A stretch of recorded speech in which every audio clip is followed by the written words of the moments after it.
ہے. آپ نماز پڑھتے ہیں, نماز کی جزا جنت ہے. آپ روزہ رکھتے ہیں, روزے کی جزا جنت ہے. آپ قربانی کرتے ہیں, حج کرتے ہیں, انفاق فی سبیل اللہ کرتے ہیں, صدقہ و خیرات کرتے ہیں, ہر نیکی کرتے ہیں, ہر نیکی کی جزا جنت ہے. ایک واحد نیکی ہے آقا کے دین کے راستے میں لوگوں کی تہمتیں برداشت کرنا, لوگوں کے پتھر کھانا, لوگوں کی باتیں سننا, لوگوں کی طرح طرح کی باتیں سننا, لوگوں سے اپنے خلاف پروپیگنڈا سننا کہ لوگ آپ کی غربت کا مذاق اڑائیں گے, آپ کے جینے کا مذاق اڑائیں گے, آپ کے رہنے کا مذاق اڑائیں گے. جب لوگ دین کے راستے پر چلتے ہوئے آپ کو پتھر مارے, اس عمل کی جزا جنت نہیں ہے, اس عمل کی جزا اللہ رب ذوالجلال کا دیدار ہے. اس عمل کی جزا اللہ کا دیدار ہے. امام احمد بن حنبل کو جب وقت کے بادشاہ نے پکڑا, گرفتار کیا, اور چونکہ بادشاہ کا عقیدہ تھا, اس نے عقیدہ لوگوں کو دیا کہ قرآن مخلوق ہے, اللہ کی مخلوق. امام احمد بن حنبل نے کہا کہ قرآن مخلوق نہیں ہے, قرآن اللہ کا کلام ہے, اس کی صفت ہے. مخلوق پر فنا ہے, اللہ کی ذات پر جس طرح فنا نہیں ہے ویسی اللہ کی صفات پر بھی فنا نہیں ہے.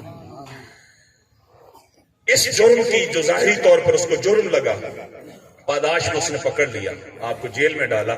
اس نے آپ کے جسم کے ہر عضو کو توڑا, ہاتھوں کو توڑا, بازو تک, ٹانگوں کو توڑا, پیٹ تک. پھر جب اس کے غصے کی آگ ٹھنڈی نہ ہوئی تو اس نے آپ کے چہرے مبارک پر کالا رنگ ملا. امام عبد الرحمن السلمی نے اپنے طبقات میں لکھا, گدھے پہ بٹھایا. ہر دور کے بادشاہ اپنے اقتدار کو طول دینے کے لیے ہمیشہ دینی اور دینی طاقتوں اور حضور کے دینی اقدار کے خلاف رہتے ہیں. ہر دور کے بادشاہوں کو شوق چڑھتا ہے کہ دین کو تاخت و تاراج کر دیں, لیکن تاریخ بتاتی ہے جتنے لوگ حضور کے دین کو ختم کرنے کے لیے اٹھے, اللہ رب ذوالجلال نے ان کا نام و نشان تک مٹا دیا. یزید سے لے کر آج تک جتنے لوگ تاجدار کائنات کے دین کے اگینسٹ کھڑے ہوئے, رب ذوالجلال نے سب کو عبرت کا نشانہ بنا دیا. جب آپ کو گدھے پر بٹھا کر بازاروں میں گھمایا گیا, آپ ہوش میں آئے تو فرمایا, لوگوں جس کو نہیں پتا میں کون ہوں, میں امام احمد بن حنبل ہوں. میرا جرم یہ ہے کہ میں قرآن کو مخلوق نہیں مانتا, اللہ کی صفت مانتا ہوں. اور یہ بادشاہ یہ کہتا ہے کہ میں قرآن کو مخلوق مانا. آپ کا جنازہ بھی جیل سے اٹھا, جب فوت ہو گئے تو آپ کے شاگرد نے خواب میں دیکھا, حضور اللہ نے آپ سے کیا معاملہ کیا. آپ نے فرمایا, جب پہلی رات قبر میں پہنچا, رب ذوالجلال نے فرشتوں کو فرمایا, میرے اور میرے احمد بن حنبل کے درمیان جتنے پردے ہیں ہٹا دو. میرا احمد بن حنبل میرے دین کے راستے میں جو مشکلات سہ کے آیا ہے, اس کی جزا یہ ہے کہ میں بغیر حجاب کے اپنا دیدار کرانا چاہتا ہوں. تو دین کے راستے میں جتنی, یہ معراج نے بتایا, معجزہ معراج نے بتایا کہ دین کے راستے میں جتنی مشکلات آتی ہیں اس کی جزا رب ذوالجلال کا دیدار ہے. اسی لیے تو حضور نے فرمایا, صحیح مسلم کی حدیث, جب جنتی جنت میں پہنچ جائیں گے تو اس کی دوزخ میں چلے جائیں گے. کچھ لوگ میدان محشر کے کونے میں کھڑے ہوں گے, اللہ پاک فرشتوں سے پوچھے گا, ان سے پوچھو, اللہ کو علم تو ہوگا, پوچھے گا ان سے پوچھو کیوں کھڑے ہو, کیا میرا وعدہ تم تک نہیں پہنچا. وہ فرشتے پوچھیں گے, وہ کہیں گے جی اللہ کا وعدہ پہنچا تھا, ہم نے دنیا میں سنا تھا اللہ نے فرمایا تھا میں تمہاری آنکھیں ٹھنڈی کروں گا. ہماری آنکھیں نہ جنت سے ٹھنڈی ہوتی ہیں, نہ جنت کی نعمتوں سے, نہ جنت کے محلات سے. کیا چاہتے ہو؟ وہ کہیں گے ہم طالبان دیدار ہیں. اللہ پاک فرمائے گا یہ میرے دیدار کے طالب ہیں, ان کو کہا جائے گا ارفعوا رؤوسکم الی السماء, اپنے سروں کو آسمان کی طرف اٹھاؤ. وہ اٹھائیں گے تو اللہ رب ذوالجلال بغیر پردے کے, بغیر حجاب کے ان کے سامنے ہوگا. اور میں یہ لوگ دنیا میں حضور کے دین کے لیے لوگوں کی تہمتیں سہتے تھے. اب وہ سفر شروع ہوا. میں نے حقیقت بتا دی کہ معجزہ معراج کیوں ہوا. اب بھرپور توجہ سے اگلا جو حصہ ہے معجزہ معراج کا اختصار کے ساتھ اس کو سنیں. آقا علیہ السلام فرماتے ہیں کہ میں سیدہ ام ہانی کے گھر تشریف فرما تھا. 3 راتیں فرشتے حضور کی خدمت میں حاضر ہوتے رہے. دائیں جانب مولا کائنات علی المرتضیٰ تھے، بائیں جانب حضور کے چچا جناب حضرت حمزہ رضی اللہ تعالیٰ عنہ، درمیان میں آ کر تشریف فرما دیا۔ فرشتے آئے، دو فرشتے جبریل سے کہنے لگے ان میں سے کس ہستی کو رب ذوالجلال کے دیدار سے مشرف ہونا ہے؟ جبریل نے ان دونوں کو فرمایا جو درمیان میں ہستی تشریف فرما ہے۔ آقا فرماتے ہیں یہ کہہ کر واپس چلے گئے، دوسری رات پھر آئے۔ یہ 2 راتیں آقا علیہ السلام کی تیاری ہوتی رہی، مسجد حرام سے مسجد اقصی، مسجد اقصی سے سدرۃ المنتہا، سدرۃ المنتہا سے مقام کعبہ قوسین ادنیٰ، اور حضور کی معراج کے 3 سفر ہیں، مسجد حرام سے مسجد اقصی، مسجد حرام مکہ میں جہاں بیت اللہ شریف ہے، اور مسجد اقصی فلسطین میں جو قبلہ اول ہے، وہاں سے سدرۃ المنتہا، وہ حضور نے فرمایا، سدرہ عربی زبان میں بیری کو کہتے ہیں، بیری کے درخت کو، حضور نے فرمایا اس درخت کے پتے ایسے تھے تو بڑے بڑے ہاتھی کے کانوں جیسے، لیکن ان کی شکل بیری کے پتوں جیسی تھی۔ اور سدرۃ المنتہا سے پھر مقام کعبہ قوسین ادنیٰ، یہ 3 سفر ہیں آقا علیہ الصلوۃ والسلام کے، 3 مراحل ہیں معجزہ معراج کے سفر کے۔ تیسری رات جب آقا تشریف لائے، اور یہ عقیدہ بھی سن لیں، صحابہ کرام سے لے کر آج تک امت کا یہ عقیدہ متفقہ طور پہ چلا رہا ہے کہ حضور کو معراج جسم اور روح دونوں کے ساتھ ہوئی۔ معجزات کا جو منکر ہے وہ حضور کی نبوت اور رسالت کا منکر ہے۔ بڑے بڑے لوگ ہوئے، پاکستان میں ایک سرزمین ہند پر سر سید احمد خان نامی ایک شخص گزرا ہے، جس نے اچھا کام بھی کیا، مسلمانوں کو جدید تعلیم سے وابستہ کرنے کے لیے علی گڑھ یونیورسٹی کا اس نے آغاز کیا، لیکن اس کے ساتھ ساتھ اس کی دینی حالت بڑی بھیانک تھی، حضور کے معجزات کا انکاری تھا، جبریل امین کا انکاری تھا۔ تو آقا علیہ الصلوۃ والسلام کے معجزہ معراج کی تو جب اس نے حضور کی سیرت پر کتاب لکھی، انگریزوں نے کہا کہ اس نے ایسی کتاب لکھ دی ہے، اب محمد صلی اللہ علیہ وسلم کے خلاف ہمیں لکھنے کی ضرورت نہیں ہے۔ تو بعض اوقات نام نہاد امتی ایسا کام کرتے ہیں جس سے دشمن کو موقع مل جاتا ہے۔ آقا علیہ الصلوۃ والسلام کی خدمت میں تیسری رات، خواب کی تیسری رات، جنت سے ایک سواری لائی گئی، کتب حدیث میں جس کا نام براق رکھا گیا ہے، برق عربی زبان میں بجلی کو کہتے ہیں، اس کی جمع ہے براق۔ حضور نے فرمایا اس کی تیز رفتاری کا یہ عالم، جہاں اس کی نگاہ پڑتی تھی وہیں اس کا قدم ہوتا تھا۔ آقا کی خدمت میں جب اس کو پیش کیا گیا تو اچھلنے لگا، کودنے لگا۔ جبریل علیہ السلام نے فرمایا براق تجھے خبر نہیں کہ تیرے اوپر سواری کس رفتار نے کرنی ہے؟ اس نے کہا جبریل اللہ کی عزت کی قسم، میرا اچھلنا، میرا کودنا بے ادبی کی بنیاد پر نہیں ہے، میں رش کر رہا ہوں کہ آج مصطفیٰ نے مجھ پہ سواری فرما دی ہے۔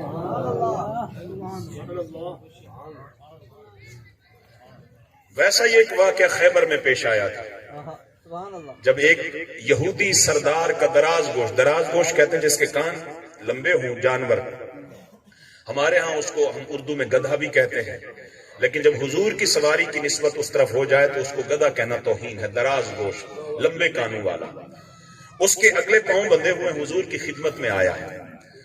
اس نے حضور سے گفتگو کی، حضور سے کلام کیا۔ آقا نے فرمایا مسمک، تمہارا نام کیا ہے؟ اس نے کہا یزید ابن شہاب، میرا نام یزید ابن شہاب ہے۔ پھر اس نے رودات بتائی، اس کی اگلی ٹانگیں بندھی ہوئی تھی، خون رس رہا تھا رسیوں سے۔ اس نے عرض کی حضور میری نسل میں سے 50 سے 60 دراز گوش ہوئے ہیں، ہر دراز گوش پر وقت کا نبی سواری کرتا رہا، میں اپنی نسل کی آخری نشانی ہوں۔ میرا مالک جتن کرتا رہا کہ میری پشت پر سواری کرے، جب سواری کرنے کی کوشش کرتا میں ٹانگیں مار کے گرا دیتا تھا اس کو، میں ٹانگیں مار کے گرا دیتا۔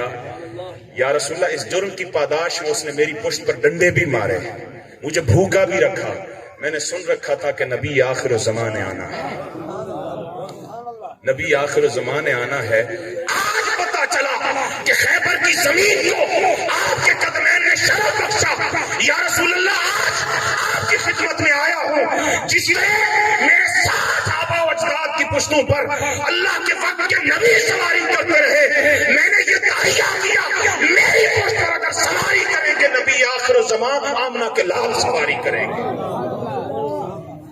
حضور نے پھر اس کا نام یافور رکھا، مدینے میں لے آئے۔ آقا علیہ السلام جس غلام کو بلاتے پھر اسی کو بھیجتے۔ ایک مرتبہ فرمایا جاؤ عبداللہ کے بلا کے لے آؤ۔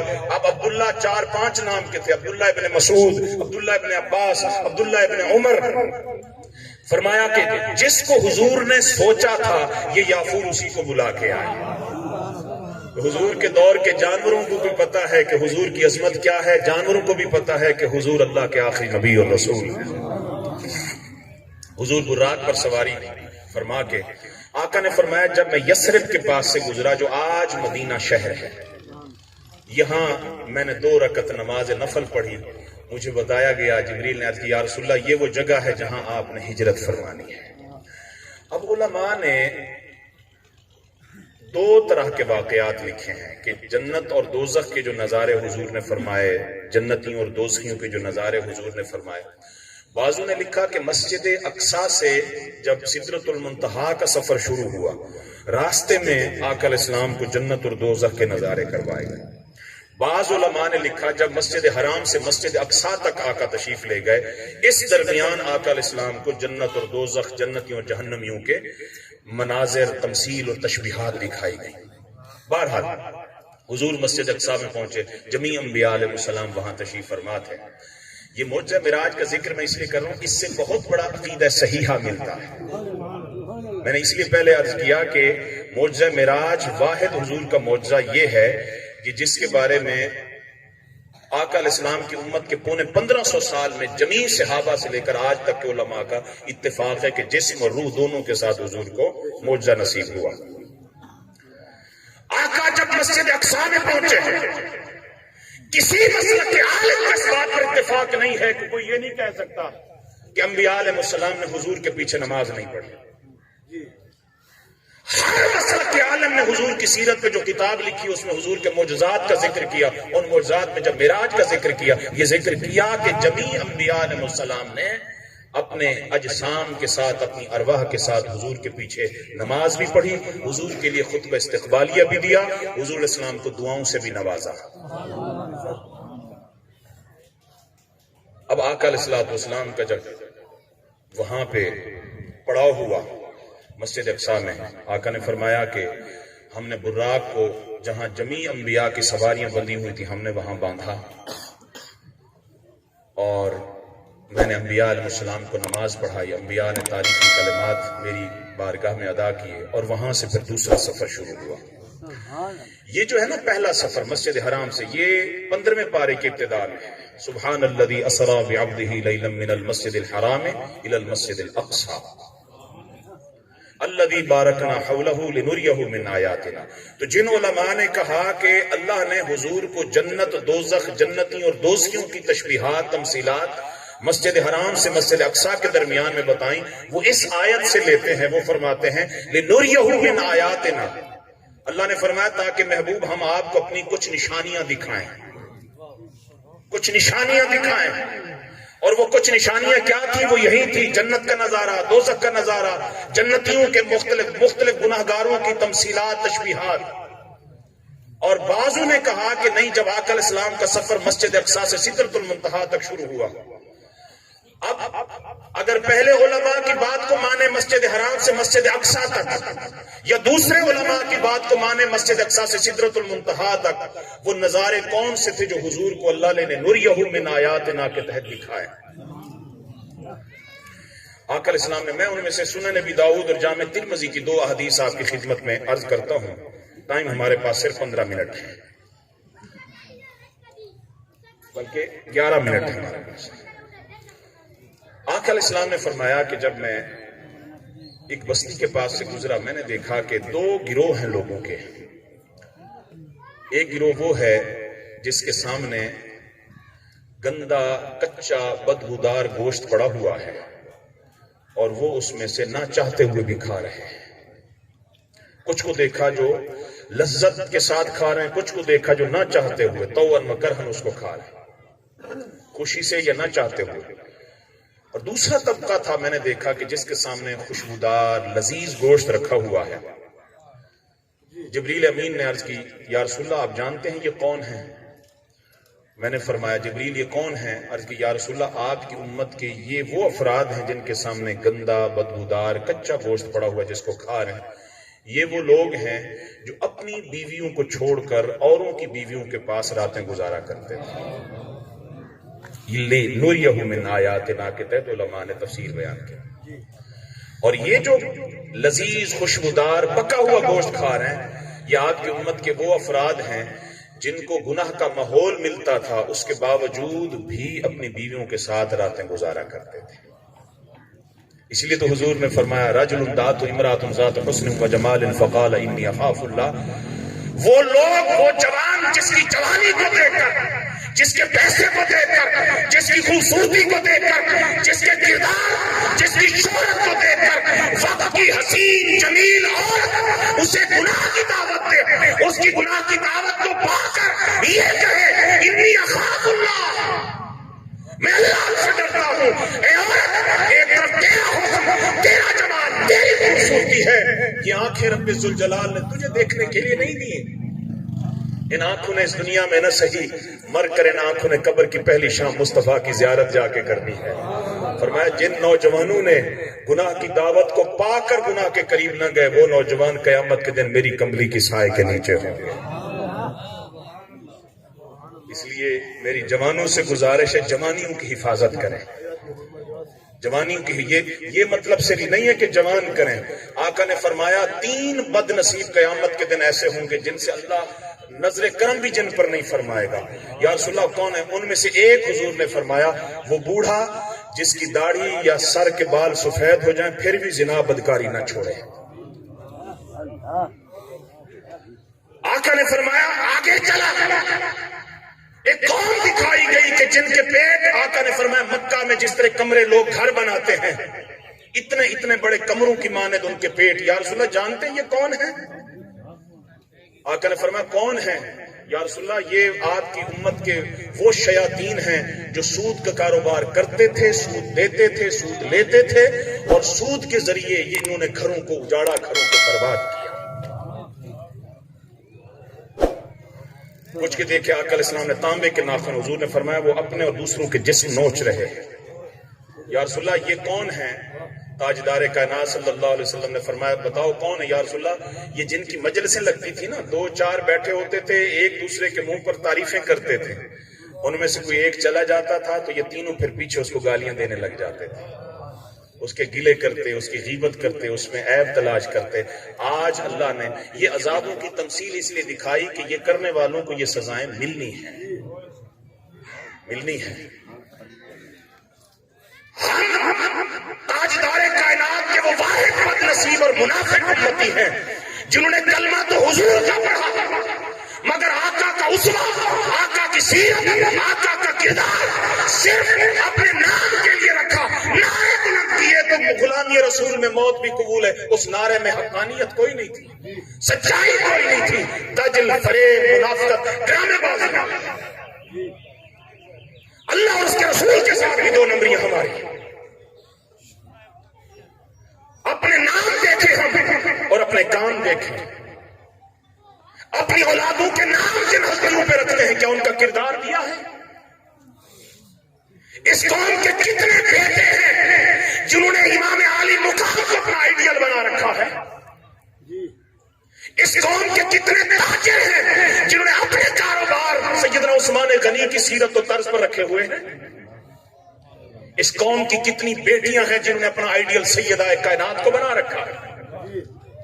اس قوم کے کتنے سیاستدان ہیں جن کی سیاست خلفائے راشدین کی سیاست کی مثال ہوتی ہے؟ ہمارے آئیڈیل کوئی اور، محبتیں کسی اور جگہ، نام کسی اور کا رکھتے ہیں، کردار کافروں کا ہے. محض اللہ کے ساتھ بھی دھوکہ کر رہے ہیں، اس کے محبوب کے ساتھ بھی 2 نمبری کر رہے ہیں. ہمارے ہاں شادیاں ہوتی ہیں، دنیا کا ہر لچر پن بےہودہ عمل ہماری شادیوں کا حصہ بنتا ہے. وہ شادی جس کو حضور نے فرمایا النکاح من سنتی، نکاح تو مجھ مصطفیٰ کی پاکیزہ سنت ہے. جس کے ذریعے تمہیں پاکیزگی ملنی ہے، جس کے ذریعے تمہاری نسلوں نے بڑھنا ہے، وہ سنت کی تکمیل کے لیے کیا کیا لچر پر ہم نہیں کرتے۔ بیٹی کی رخصتی ہو، اس سے پہلے جاگے کی رات میں کن کن غریبوں کی بیٹیوں کو بلایا جاتا ہے، نچوایا جاتا ہے، شرابیں پی جاتی ہیں، ان کے جسموں کو نوچا جاتا ہے، نوٹوں کی بارش کی جاتی ہے، ساری رات فسق و فجور میں گزرتی ہے، ساری رات شراب نوشی میں گزرتی ہے، ساری رات گناہ کرتے ہوئے گزرتی ہے، اور دوسرے دن جب اپنی بیٹی کو رخصت کرنے کا وقت آتا ہے قرآن کے نیچے رخصت ہو رہی ہوتی ہے۔ یہ دو نمبری نہیں ہے اللہ اور اس کے رسول کے ساتھ، ڈرامے بازی نہیں ہے اللہ، کیا اللہ اور اس کا رسول ہمارے ان کرداروں سے واقف نہیں ہے؟ پھر مختلف قسم کے عذاب جب آ کے ہمیں دبوچ لیتے ہیں، پھر کہتے ہیں زمانہ خراب ہے، اولاد نافرمان ہے، تم نے اولادوں کی شادیاں کی ہیں مولا کائنات سیدہ کائنات کی شادی جیسی، جن کی شادیاں اس سطح پر ہوئی، اولادیں بھی تو دیکھیں نا ان کی، میدان کربلا میں سر تن سے جدا ہو کر، اور دمشق کے بازار سوق حمیدیہ میں نیزے کی نوک پر بھی قرآن نہیں وہاں چھوڑا جا رہا، اپنے کرتوتوں کو بھی تو دیکھیں۔ بیٹیوں کے نام عائشہ، بیٹیوں کے نام حفصہ، بیٹیوں کے نام فاطمہ، بیٹیوں کے نام خدیجہ، کردار کافر عورتوں جیسے ہیں۔ الرجال قوامون علی النساء، ہم میں سے ہر شخص حکمران ہے، جس طرح عمران خان سے اللہ نے حساب کتاب لینا ہے، نواز شریف زرداری جتنے لوگ حکمران ملک کے ہو گئے، اسی طرح ہم بھی گھروں کے حکمران ہیں، ہم سے بھی حساب و کتاب پوچھا جائے گا کہ تم نے اپنی ماں تحت رعایا کو کیسے چلایا۔ تاجدار کائنات صلی اللہ علیہ وسلم سدرۃ المنتہا پہ پہنچے، جمیع فرشتوں نے حضور کا استقبال کیا، سدرۃ المنتہا پہ روکا ہی اس لیے کیا تاجدار کائنات کو تاکہ امام جعفر صادق علیہ السلام نے فرمایا کہ اللہ کے فرشتوں نے عرض کی مولا اپنے محبوب کے دیدار کی ایک جھلک تو دکھا، اب ساری نوری کائنات کی مخلوق سدرۃ المنتہا پہ جمع ہے، حضور کا دیدار کیا انہوں نے، جی بھر کے حضور کا دیدار کیا۔ اب جب سدرۃ المنتہا سے مقام کعبہ قوسین او ادنا کا سفر شروع ہوا، اب اس کو آپ نے توجہ سے سنا ہے، اللہ نے مقام سدرۃ المنتہا سے آگے فرمایا ثم دنا فتدلا، ثم دنا فتدلا، آپ کی توجہ میری طرف، دنا اور تدلا دونوں کا ایک ہی معنی مترجمین نے کیا، لیکن دونوں کے معنی میں فرق ہے۔ دنا کہتے ہیں جو نیچے سے اوپر جائے، اور عربی زبان میں تدلا اس کو کہتے ہیں کہ جو اونچائی پر بیٹھا ہو اپنی جگہ کو چھوڑ کر نیچے آئے، عربی زبان میں اس کو تدلیہ کہتے ہیں۔ آقا علیہ السلام جب سدرۃ المنتہا سے آگے بڑھے، آپ نے علماء سے سنا ہے کہ جتنی نوری مخلوق حضور کے ساتھ تھی، براق جو جنت سے آیا تھا نوری مخلوق، وہ سدرۃ المنتہا پہ رہ گیا، فرشتے بھی نیچے رہ گئے، جبریل امین اور دیگر فرشتے جو حضور کی نوکری حضور کے پروٹوکول پر تھے وہ بھی یہیں پر رک گئے، اور جبریل نے عرض کی یا رسول اللہ لو تروت انملتن، اگر میں ناخن برابر بھی آگے بڑھا تو جل کے راکھ ہو جاؤں گا۔ براق بھی نیچے، جبریل بھی نیچے، اب رف رف سواری حضور کی سدرۃ المنتہا سے آگے بھیجی گئی۔ ہم نے جب سے ہوش سنبھالا ہم نے تقریریں بھی دو موضوعات پہ سنی، ایک نے ثابت کیا کہ حضور نور ہے، ایک نے ثابت کیا کہ حضور بشر ہیں۔ یہ قوم آج تک نور اور بشر کے جھگڑوں سے نہیں نکل سکی۔ اے نور اور بشریت میں جھگڑا کرنے والوں، آقا کی حقیقت پر پرکھنا ہے تو معراج کے شب حضور کے اس مقام کو دیکھ لو۔ جب مسجد اقصی میں پہنچے، بے مثال بشریت کے حامل انبیاء نیچے، مصطفیٰ اوپر تشریف لے جا رہے ہیں۔ جب سدرۃ المنتہا پر آقا پہنچے، سدرۃ المنتہا پر پہنچے، جبریل بھی نیچے، براق بھی نیچے، فرشتے بھی نیچے، عالم انوار نیچے، مصطفیٰ آگے تشریف لے جا رہے ہیں۔ تو پتہ چلا آقا کی حقیقت نہ بشریت میں ہے نہ نورانیت میں ہے، بشریت بھی لباس ہے جو مصطفیٰ مصطفیٰ کو اللہ نے عطا فرمایا، نورانیت کی لباس ہے جو اللہ نے مصطفیٰ کو عطا فرمایا۔ مصطفیٰ کی حقیقت اس سے ماورا ہے۔ کسی نے کیا خوب کہا، یا رسول اللہ تو رسول حق، تو قبول حق، تیرا تذکرہ ہے فلک فلک، تو ہے مصطفیٰ، تو ہے مجتبیٰ، تیرا نام خاں ہے ملک ملک، تیری جلوگاہیں ہزار ہیں، کبھی یہاں چمک، کبھی وہاں چمک، کبھی عرش پر، کبھی فرش پر، یہ طبق تیرا، وہ طبق تیرا، کبھی یہ ادا، کبھی وہ ادا۔ حضور کو مناظروں کا موضوع نہ بنایا کریں، حضور معجزہ ہیں اور معجزہ سمجھ میں نہیں آئے گا۔ جب وہاں پر پہنچے فرمایا ثم دنا، تاجدار کائنات آگے بڑھے، سواری رف رف کر ہے، اب جبریل بھی ساتھ نہیں، براق بھی ساتھ نہیں۔ آقا نے بتقاضۂ بشریت جب خوف محسوس کیا، آواز آئی یا محمد فإن ربک یصلی، میرا محبوب رک جا، دیکھ کے آپ کا رب اپنی شان کے لائق اپنا مقام چھوڑ کر تجھ پر درود و سلام پڑھتے ہوئے تیرے استقبال میں آیا۔ ان ربک یصلی، اس کو فرمایا ثم دنا، پھر مصطفیٰ قریب ہوئے، فتد اللہ، پھر اللہ اپنی شان کے لائق جو مقام تو اس کو چھوڑ کر مصطفیٰ کے استقبال کے لیے آیا۔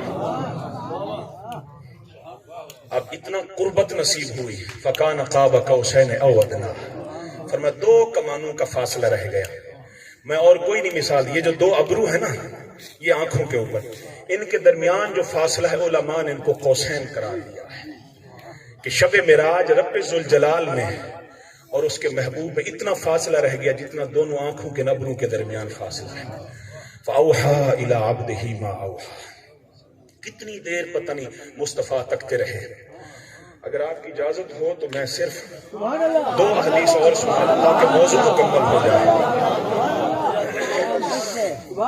کتنا عرصہ حضور رہے، میں اس کی مثال سے بخاری کی حدیث سے دیتا ہوں۔ حضور نے جب ہجرت فرمائی، سیدنا صدیق اکبر رضی اللہ تعالیٰ عنہ حضور کے ساتھ تھے۔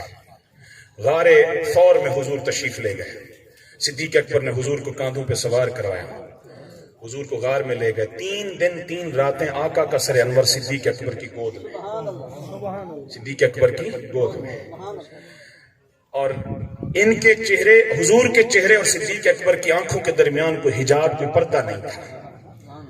12 ربیع الاول کو پیر کے دن جب حضور مدینہ پہنچے، وہ جو مہاجرین صحابہ مکہ چھوڑ کے مدینہ گئے ہوئے تھے وہ بھی تھے، انصار مدینہ کے تھے جنہوں نے حضور کو بھی دیکھا تھا، صدیق اکبر کو بھی دیکھا ہوا تھا۔ جب حضور وہاں پہنچے، مہاجرین اور انصار دونوں صحابہ کو پتہ نہ چلا ان دونوں میں آقا کون ہے، صدیق اکبر آقا کون ہے اور صدیق اکبر کون ہے۔ کیوں؟ اس لیے کہ 3 دن 3 راتیں تاجدار کائنات کے چہرے کو بغیر حجاب کے، بغیر پردے کے صدیق اکبر تکتے رہے۔ ارے 3 دن اور 3 راتوں کے تکنے نے صدیق اکبر پہ مصطفیٰ کا رنگ چڑھا دیا تھا۔ خدا جانے کتنی صدیاں مصطفیٰ رب کا دیدار کرتا رہا ہوگا وہاں پہ، اور کتنا رنگ رب ذوالجلال کا مصطفیٰ پہ چڑھا ہوگا۔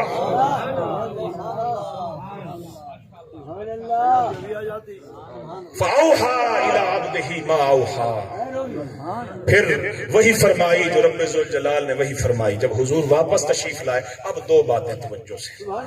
سب سے پہلے تاجدار کائنات صلی اللہ علیہ وسلم کے معجزہ معراج کی تصدیق جو کی وہ صدیق اکبر نے کی۔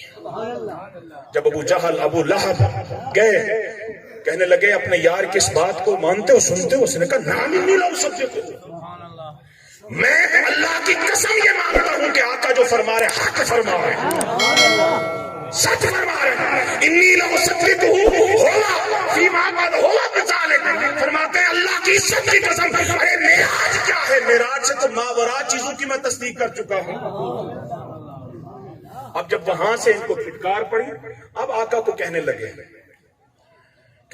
کہ آپ اگر معراج کر کے آئے ہیں تو ہمارے کچھ قافلے مکہ سے ملک شام فلسطین گئے ہوئے تھے،